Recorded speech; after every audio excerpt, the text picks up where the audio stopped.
Hello दोस्तों, नमस्कार, प्रणाम। हेलो दोस्तों, नमस्ते, प्रणाम। हम दोनों लोग के चैनल में आप लोग का स्वागत है। हम लोग गा रहे हैं विवाह गीत। कैसा लग रहा है जरूर बताइए।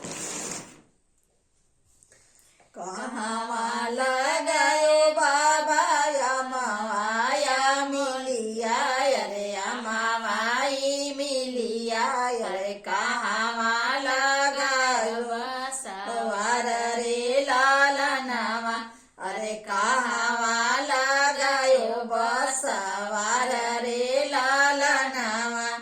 कहाँ लगायो बाबा बेला चमेला, अरे बेला चमेला, अरे जे कर शीतली बयार रे लाला नामा, अरे जे कर शीतली बयार रे लाला नामा,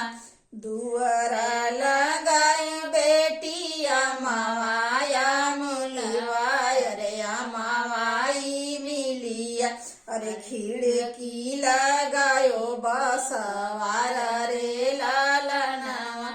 अरे खिड़की लगाए बसवार रे लाला नामा, आंगन लगाई बेटी बेला चमेला, अरे बेला चमेला, अरे जे कर शीतली बयार रे लाला नामा, अरे जे कर शीतली बयार रे लाला नामा,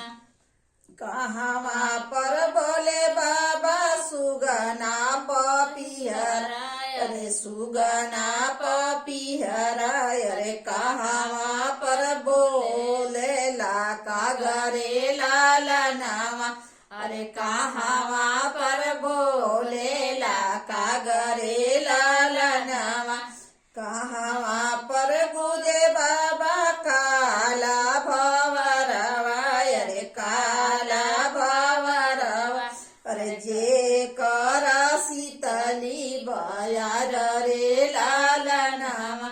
अरे जे कर शीतली बयार रे लाला नामा, दुआरा पर बोले बेटी सुगना पपिहरा, अरे सुगना पपिहरा, अरे खिड़की पर बोले ला कागरे लाला नामा, अरे खिड़की पर बोले ला कागरे लाला नामा,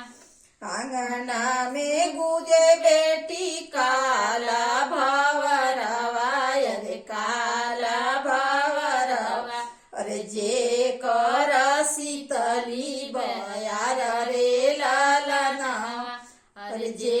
कर शीतली बयार